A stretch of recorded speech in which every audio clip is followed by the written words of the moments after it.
Hi, my name is Ben Walker and I'm here today with Promise Yourself to talk to you a little bit about how you could potentially save money this winter. Now, as we all know, energy prices are higher than they have been before, and of course they could still keep going up after this winter is over. So it's really worth thinking about what you guys could do to maybe save a little bit of energy, save a little bit of heat, and hopefully save some money. Now, some of the things I'm going to be mentioning, they're probably things that most people have thought of, but some people may just need a little reminder to do certain things. So if you've already done that, great, but there could be something in this video that could help you. Now, the first thing I'm going to talk about is draft excluders. Now, in my house especially, the front door is a little bit drafty, so what you want to do is get some draft excluders. There's plenty online, and use these to plug up any holes that you may have around your doors. So you can basically put them all around the door frame. You can even get ones to cover keyholes and places like that, because these little holes in your house are much more damaging to your insulation than you might think. So they can be very cheap to pick up. Just make sure that if you are doing it, then you don't really want to go for the ones that only last a year. You need to go for something fairly decent quality, which will pay for themselves in the long run. Now, as well as draft excluders, every house has some level of insulation. But if your insulation isn't good enough in your loft or attic above your house, then you could be losing up to a quarter of your heat through the roof. Think of it as like going outside on a very cold day without a hat. Your head's going to get a little bit cold. Now, buying loft insulation isn't crazily expensive. And of course, in the long run, again, it could very easily pay for itself. So it's definitely worth looking into if perhaps you haven't been up to your loft in quite a long time. Now, if we go back to lofts and plugging gaps, more often than not, there's quite a few holes in lofts that the cold air will be getting into, as well as all around the house in general. So if you take the time to really go around your house and examine it properly, you could find little cracks in walls next to windows or in the roofs, for example, where the cold air is getting in. Again, it's definitely worth plugging these gaps. There's certain types of sealants that you can get which will help you plug these gaps. If you are curious about any of these things I'm mentioning, just go onto Google and Google it. So either draft excluders, loft insulation, or just sealants for the outside of your house. Anything could work with that regard. So just make sure it's going to be durable and won't be affecting your house value or structure too much. Next, we're going to take it all inside. So I'm going to mention radiators. Rule number one, don't crowd your radiators. If you have furniture pushed right to the radiator, all that's happening is you're heating up the back of that furniture. What you want to do is leave the radiator in a nice open space so that the heat from the radiator can circulate properly. Now next, believe it or not, you can actually take this way back to GCSE times and essentially just get a bit of card, wrap it in tin foil and put it behind your radiator, because of course if your radiator is heating up your house, half of that heat is going to be used to heat up the wall behind the radiator, and that's just basically going to waste. So what you want to do is get some form of reflective material and put it down the back of your radiator so that that heat just bounces straight back onto the radiator, and then hopefully it will help redistribute it out throughout the room. Now, of course, there are actual products you can get that will reflect it. They are built for doing this specifically, with a little bit of added insulation as well. So if you feel like you want to go that route, it will be a lot more long-term and probably more effective, then absolutely do that. But the same thing can be achieved with some tin foil. Now, next thing I'm going to talk about with radiators is actually just putting a shelf above them. Because if you don't have a shelf above your radiator, what's essentially happening is the hot air is rising, gathering at the ceiling and then dissipating. So instead, what you want to do is put a shelf above your radiator, which will then cause the hot air from the radiator to circulate out into the room instead of straight up. So this could be a much more effective way of heating that room up.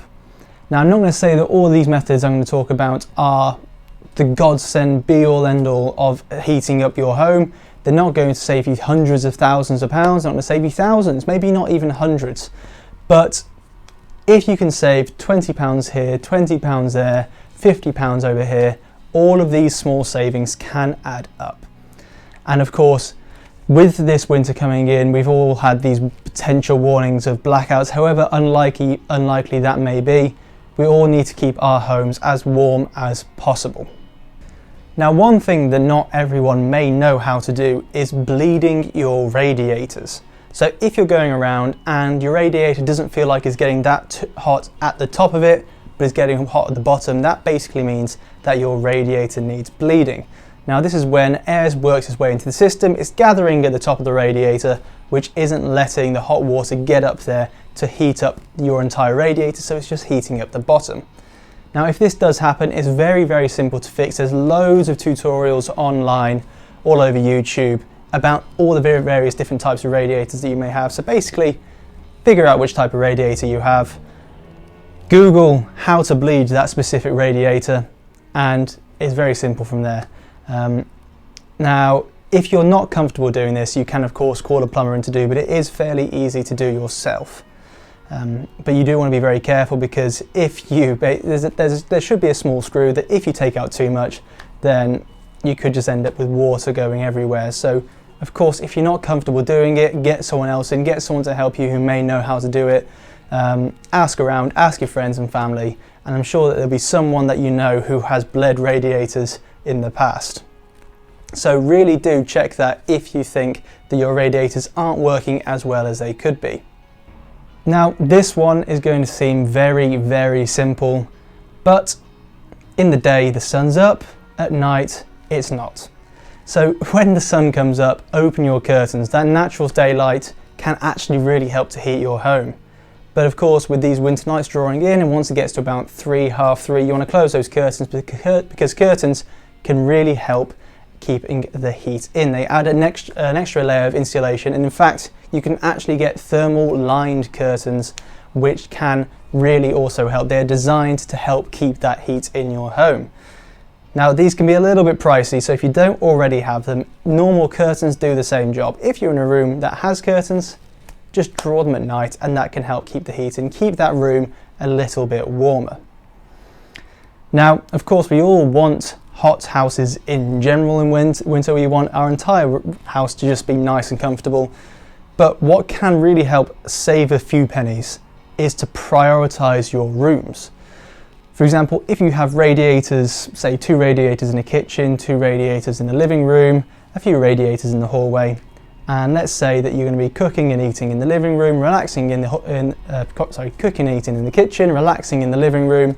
That hallway is just a transitional room. You probably aren't going to need too much heat in there, so long as you're keeping all the doors closed to keep the warm air in the areas that you need it. So you can go around and you can adjust radiators. If you have a smart meter, you may be able to monitor it through the app, how much heat is going to each room. So it's really worth thinking where you need this heat to go. And if you do it well, for example, I prefer sleeping in a cold room, so I don't have my radiator on in my room as much. So if you really think about it, then you could probably save quite a few pennies or pounds by just selectively heating your house. Now, the final thing I'm going to mention, again, is a very simple one, and it is layers. Now, whether that be layers of clothing for yourself or layering up the floors and walls in your home. Now, of course, the more layers you're wearing, the warmer you're going to be. So that's one way you could potentially save energy. But of course, in our own homes, we don't want to be crowded and crammed in loads of layers. It's just not as comfortable. So instead, consider hanging blankets and rugs on walls, or put some rugs down on the floors, anything to add extra layers to your house. Because the same way that extra layers in your body helps, extra layers on your house will also help keep heat in a certain room. So that's another way to do it. Of course, it may not be feasible. You may be renting, so you can't exactly hang up a rug on a wall. But even having that extra rug on the floor can really, really help. Now, hopefully some of these tips have helped. If you already know all this, then fantastic. I'm sure you're doing them all already. And if you don't feel like you can do some of them, you can always ask. For example, with bleeding the radiators, if you don't feel like you can do it, just ask, okay? My name's been Ben Walker. Hopefully you've learned something, and I'll see you guys again next time, and don't forget to like and subscribe.